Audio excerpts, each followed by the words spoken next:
Aujourd'hui, nous poursuivons notre petite série sur les traditions de Noël et je vous parle des boules, des bougies et des guirlandes. Alors, c'est un souffleur vosgien qui aurait inventé la boule de Noël au milieu du 19e siècle. En 1858, une terrible sécheresse s'abattit sur les Vosges.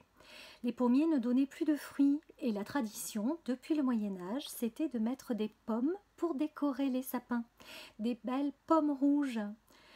Alors c'est d'abord un souffleur de verre en Allemagne qui fut le premier à inventer la boule soufflée. 10 ans plus tard, c'est un autre souffleur de la Moselle qui eut l'idée de créer des boules de verre rouges pour remplacer les pommes manquantes. Donc de très jolies boules de verre soufflé rouges brillantes. La tradition appréciée se répandit alors très rapidement.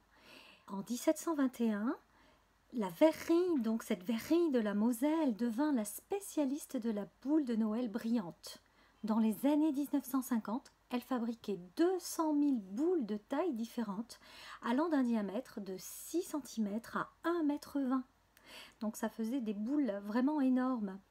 Mais l'apparition des produits industrialisés a eu raison en fait des fabriques artisanales et ça c'est vraiment dommage. Aujourd'hui on a un regain d'intérêt pour tout ce qui est lié à l'art et à l'artisanat et c'est vraiment quelque chose d'extraordinaire. Dès le Moyen-Âge, les arbres de Noël, nous l'avons dit, étaient installés sur les places des villages, sur les parvis des églises. Et les premières décorations, les toutes premières décorations étaient comestibles.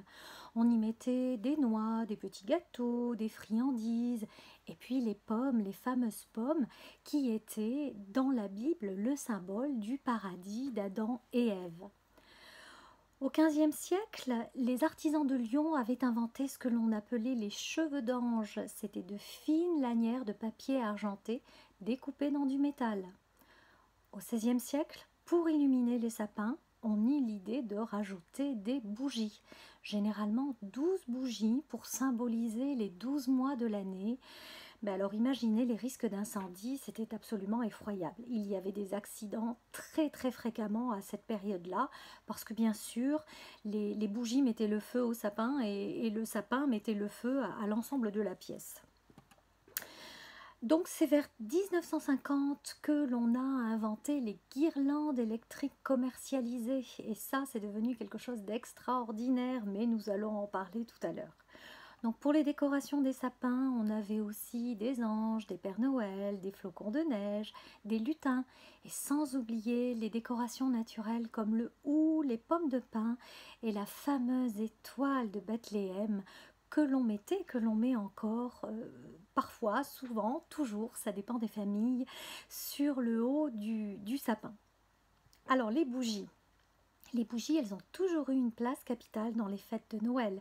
On l'a dit lors des premières petites chroniques vidéo, Noël, c'est avant tout la fête de la lumière, de la naissance du Christ pour les chrétiens, mais depuis les origines, par les traditions païennes qui étaient déjà existantes, c'était la fête du solstice d'hiver et c'était donc la fête de la lumière, le moment de l'année à partir duquel eh bien, les jours commençaient à rallonger. Pour les chrétiens, Jésus a toujours été considéré comme la lumière du monde et signifiant la venue du Christ, les bougies symbolisent la lumière et le triomphe des ténèbres, sur les ténèbres bien sûr.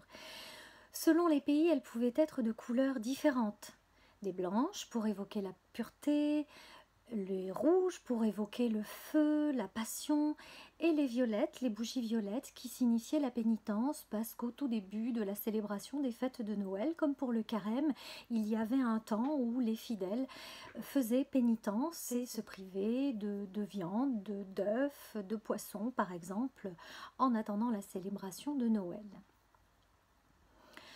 Alors il y a une coutume anglo-saxonne qui consistait à déposer une bougie allumée sur sa fenêtre le soir du 24 décembre afin de guider symboliquement la Sainte Famille sur le chemin de Bethléem. Hein. Vous le savez, le Christ Jésus est né à Bethléem, et lorsqu'ils sont arrivés dans la ville de Bethléem, eh bien, il n'y avait plus de place nulle part, et un aubergiste avait signifié donc à Marie et Joseph qu'il pouvait leur prêter une étable dans laquelle est né le Christ. Hein. On parle d'une mangeoire. L'enfant a été déposé dans la mangeoire de cette étable. On en reparlera quand on abordera la tradition liée à cette fête religieuse par rapport à la crèche et à Jésus.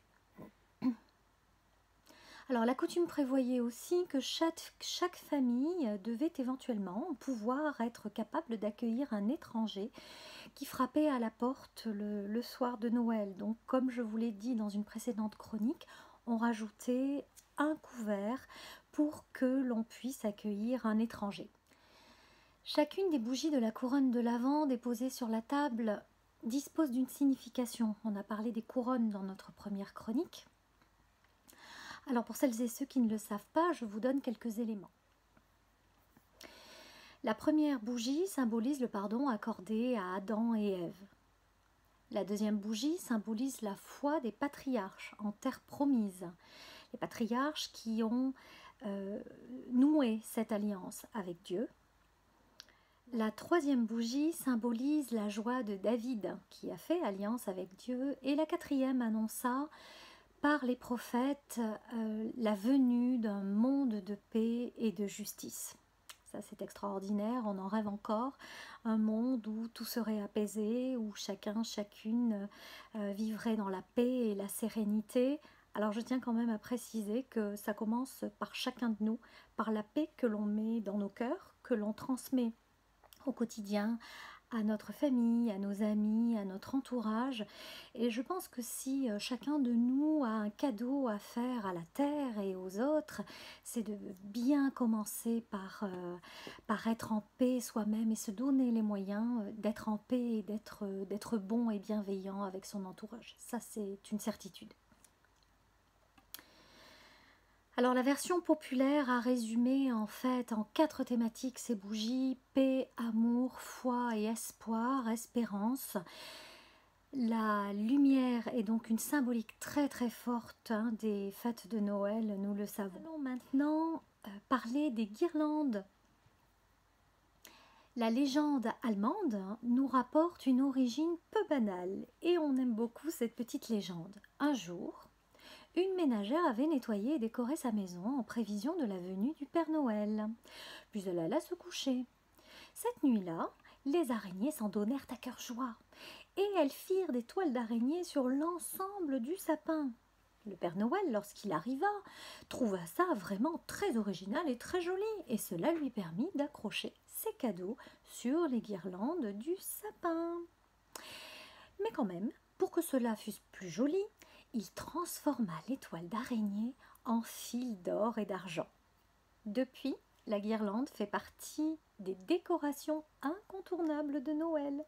Nous ne connaissons pas la date précise de cette légende, sans aucun doute fin du 19e siècle, lors des premières mentions du Père Noël, bien sûr, qui fera l'objet d'une prochaine chronique également. Voilà, je vous remercie de votre écoute et je vous dis à très bientôt pour la suite de cette chronique sur les traditions de Noël.